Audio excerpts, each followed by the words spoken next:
Welcome to BizBlend podcast listeners, the space where strategy meets soul and business growth doesn't come at the cost of your mental health. I'm your host Sana, and today we are peeling back the curtain on something every entrepreneur faces, but few openly talk about: the silent weight of mental health and the power of mindfulness in high performance leadership. Listeners, our guest today has sat with stories most of us would run from. A forensic nurse turned mindset strategist. Her life reads like a masterclass in rebuilding from the ashes. From trauma and burnout to brain rewiring and mindset mastery, she now equips entrepreneurs, leaders, and everyone out there to lead with heart, resilience, and emotional intelligence. And this conversation, listeners, is more than just self care. It's about how to lead when you are still healing, how to scale without shutting down, and how to reclaim your power without pretending everything's okay. So, wherever you are tuning in from your car, from your office, from your meeting rooms, or your kitchen table, this one's for every founder, CEO, or team leader who's ever felt like they're holding it together just enough to survive. So, listeners, meet my guest, Dr. Shanea Clancy. Dr. Shanea, welcome to the show, and I'm really, really honored to have you here with us. Hello, hello. Thank you so much, Sana. It is absolutely an honor to be here. And like you said, to talk about a topic and have a conversation that really can benefit a lot of folks and lead to hopefully some change in thoughts moving forward. Absolutely, absolutely. Dr. Shena, to begin with, uh, I'm so interested to understand this. Like, you kind of transitioned from being a forensic nurse to mindset strategist. So I'm really, really curious to know, how was that transition like? I mean, what prompted you or motivated you to get into the basics, the foundation, the 101 of mindset? Absolutely. So I am a forensic nurse by trade, and for those that are unfamiliar with what that means, it is really a lot of the topics that most folks don't want to talk about. So, prison reform, crime scene investigation, addiction, mental health. It really just goes on and on and on. And through my experience, the common denominator that I have found is really mindset when it comes to those who have been affected by those categories that I just mentioned, and even those who are on the forensic investigative end, because it really, really can affect folks in a lot of different ways. And so I guess that my journey really just started for a passion for people as a nurse. If I didn't have passion for people, I don't know how I would survive as a nurse to begin with. But it really is just about life coming full circle for me and then really transitioning into the entrepreneur space to elevate and educate other folks that might be experiencing burnout as well. Mm, mm. Exactly. I mean, you rightly said it's a full circle, and um, I mean, the criminal world and the forensics. I mean, that's like, I can't even quantify the pressure, the surprising stuff. The frontline contributors, they face every single moment in their day. So I'm not going down deep into that because that is something that really, really piques my interest. But moving on, Dr. Shana, you It often talk. does tie together.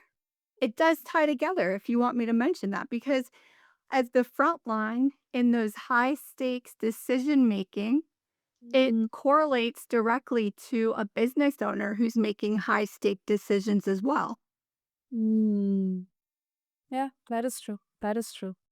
And uh, with this one question comes to my mind, Dr. Shana. So From mental health perspective, it needs a lot of mental strength and resilience, because you may come across something which is bizarre or which is not even human. So how were you initially prepared to face things like that, or you had to learn while on the go?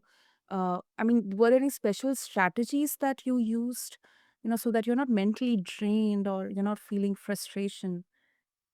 Absolutely. So, some of the strategies that I personally have used and that I've coached quite a few clients on Mhm. is is a lot of that wellness, and that is absolutely crucial. Just kind of breaking it down to basics, making sure, that we're staying hydrated, making sure that we have folks who really know us and can check in on us because oftentimes we don't initially see that things might be off and maybe we're not okay, even as business owners, until somebody that we really can confide in gently points that out and redirects us. I would also say um, making time for connections because that's really what it's all about. And regardless of how bad things can get in the forensic space or the entrepreneur space, if we have those connections in place, we don't feel as so alone. That is true. That is true. Oh, yeah, definitely. And Dr. Shena, you often talk about rewiring your brain after trauma. So, for founders who are constantly under pressure, how does that rewiring begin? I mean, what does it look like practically? Fantastic question. A lot of folks ask me, what does that mean? How do you do it? What are some tips and tricks? That's one of the most often questions I get when I first start working with somebody. And really, it has a lot to do with first acknowledgement, acknowledging, okay, my thoughts are what they are and for valid reasons, because a lot of that is built from our life experiences, our upbringing, things that we've been exposed to. Hmm, that is true. Elevate ourselves and really get around those who are doing things that we want to do. It's almost where that rewiring has to take place because, like I like to say, iron sharpens iron, but we also need to kind of level up if we want to get to that next level. And that's where the rewiring takes place to just do that internal inventory and reevaluate our goals and then taking strategic steps to get there. Hmm. I mean, that absolutely makes sense. And I have seen so many entrepreneurs, they hit burnout because it's kind of, it's natural that, to confuse productivity with progress. How do we pause this, long enough? How do we even assess, because most of the entrepreneurs and founders, they would like to see um, almost everything from a numbers perspective. So is it possible to quantify that, okay, let me take a day's break or a 2 days break or maybe a month's break, something like that, to just start with this process? So the biggest factor that would play into that would be somebody's characteristics and how far down the rabbit hole they may be when it comes to burnout. So the sooner that burnout is caught, the quicker it can, be kind of rerouted per se. From personal experience, because I feel like people really want to relate to others, I did not realize that I was experiencing burnout until somebody pointed it out. And that's the most interesting piece is because I can train people, coach people, educate, but sometimes it is really hard to take that internal evaluation and look at what those symptoms of burnout are. So, to really quantify it, it's really about that personal journey, but the quicker that it can be identified, the easier it is going to be to bounce back and reintegrate. Mm. And you really highlighted a very important aspect through your journey, that somebody had to make you acknowledge and realize, and that is, uh, I don't know, it's kind of, the evil thing that we cannot realize until it's too late. We try to ignore symptoms just because it's kind of slowing us down. It's kind of making us disconnect from ourselves and people around us. So we don't want to admit it, because admitting it, then, it will make us stop doing everything else. And especially for a founder or entrepreneur, that can be really detrimental. So I think you really highlighted a very important point in there. Yeah, absolutely. It is so difficult to acknowledge because knowledge is power, and once you once you know something, you cannot unknow it. Yeah, And then you've got to address it or continue down a path that might not be as desirable. true. That's true. Okay. Now, this is quite a common aspect, yet not often talked about. Like, many business owners, they are high achievers. Highly strung. Like, in day to day conversations, we talk about A type personalities and all, but Mm. they are emotionally shut down. Because they don't want to bring emotions into something as practical and numbers oriented, results oriented as business. So, why do you think EQ, or emotional intelligence, it is still so undervalued in leadership circles? While talking about emotional intelligence, it absolutely is it's undervalued, and there's a lot of folks who maybe can't even identify what that is. It's amazing how many, entrepreneurs or just people in general, they hear those letters, but they don't really know what it means. And so I think just taking time for a power of the pause to really see what that means, and if it applies, move forward with it. I love how you brought up about most entrepreneurs being type A, right? Most of us, myself included, have to be organized and very strategic on how we go about things, especially when just starting out if you're by yourself. But Mm, the emotional aspect can also be a sign of burnout because if we're focusing so much on the business and neglecting our family, our friends, our commitments because we're so dedicated to the business aspect of it, that is actually a sign of burnout because you're not able to connect with those folks and you're prioritizing uh, your business above the important things in life. true.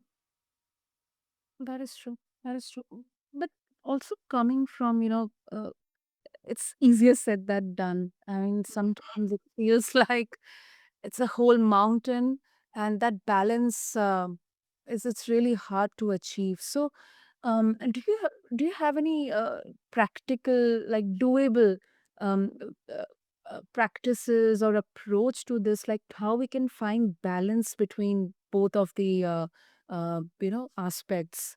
Because sometimes it can happen that both of the aspect, our business or professional and the personal, they're intersecting in such a way that we cannot ignore anything. So, a lot of people call that work life balance. And I, quite frankly, despise that terminology because what it is doing is separating Mhm. work and life balance. And so I tend to not use that phrasing because it really puts a negative connotation and a very huge expectation on both of those. And if one of them is overcompensating for the other, then we tend to feel guilt if we're not meeting the expectations. So I tend to take the holistic approach that everything intertwines. And so a lot of it has to come down to reevaluating priorities. And so maybe that is making a plan, let's say 6 months, and then reevaluate what that scale looks like based on our priorities that we've come up with, Mhm. 6 months ago. I think vision boards are also extremely helpful as well as time blocking. So putting that chunk of time and carving it out for, maybe your son or daughter's event where there's nothing that can be blocked. So now you don't have an excuse. You need to be there. That is true. That is true. That absolutely makes sense. And there's something which you talk about moral injury. To be honest, Dr. Shena, I have heard this for the first time. It's not often used as business, and I hope I'm not wrong. But what exactly does it mean? I mean, how does it show up in the entrepreneurial world, and what's the cost of ignoring it?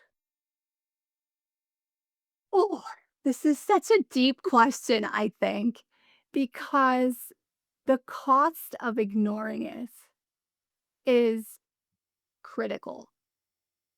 I'm going to go straight to critical because moral injury is when there is a disconnect or a dissonance between one person's moral compass, what they believe in, what is important to them. It might even be a spiritual aspect.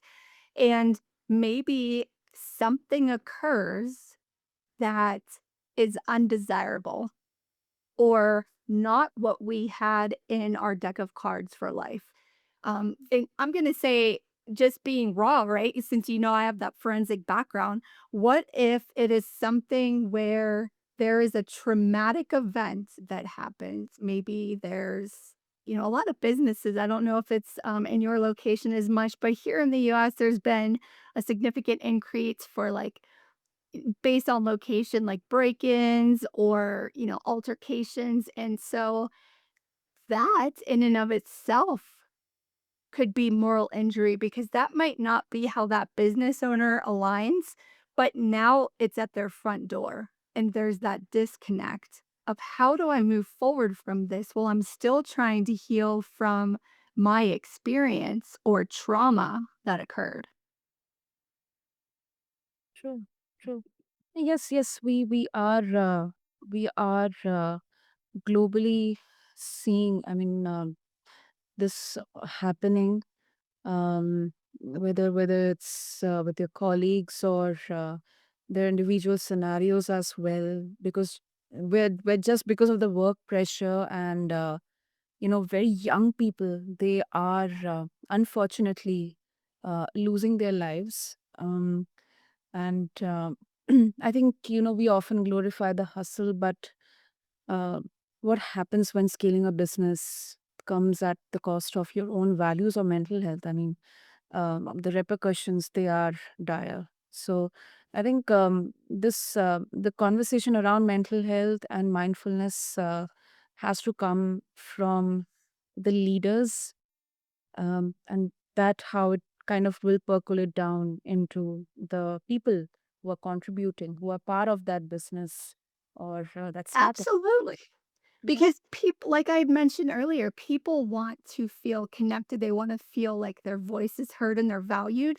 But if people at the top are not being authentic, how can you expect somebody, especially middle managers, because they often have pressure from above and below?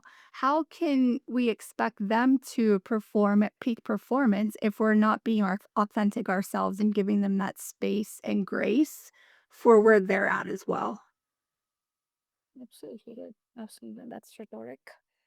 Great. So, Dr. Shena, before we conclude this much needed conversation, um, any one or maybe more than one mindfulness or mindset tool that you would recommend, especially for a business owner who is in the middle of chaos, burnout, funding pressure, or team friction, which they can use right now to begin to recalibrate?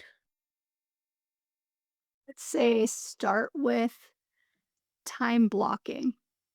Time blocking and being able to pause and reground yourself even in that time block that you create so that there is that reprieve or at least the deep breathing, the grounding where it gives you that permission to let out whatever that frustration is and then the ability to kind of level back up and be able to move forward and make decisions in good faith and not as emotionally tied as they may have been had that been a knee jerk reaction due to stress.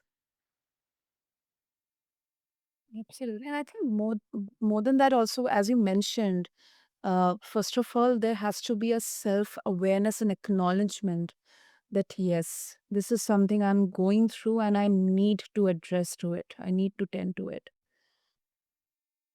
Absolutely. Mhm. Great, great. So, Dr. Shena, if listeners, especially the entrepreneurs or the founders who are listening to this conversation, they would like to connect with you, what would be the best way? Absolutely. My website, which I'm sure you'll provide because my name is a little tricky to spell. So, www.shanaclancy.com. You can also follow me on my socials at Shana Clancy or at Clancy Consulting. And I'm very accessible from there. Brilliant. I'll make sure, Dr. Shena, to have all the links mentioned in the show notes for our listeners. And I really appreciate for this raw, real, and really authentic conversation on healing and high performance coexisting together. Thank you so much, Dr. Shena. This was really, really insightful. Thank you so much. It's been a pleasure. So, to all the entrepreneurs and all the founders, to everyone out there who is listening to this episode, whether you are just launching or scaling fast, today's episode is your reminder, I hope so, that your mind is not a machine, you are not a machine, and your business doesn't have to be built on burnout. This is BizBlend, where we believe that business isn't just numbers and hustle. It is about mindset, mission, and the courage to evolve. To connect with Dr. Shena, just refer to the show notes along with this episode. And until next time, keep blending your brilliance with heart. Thank you.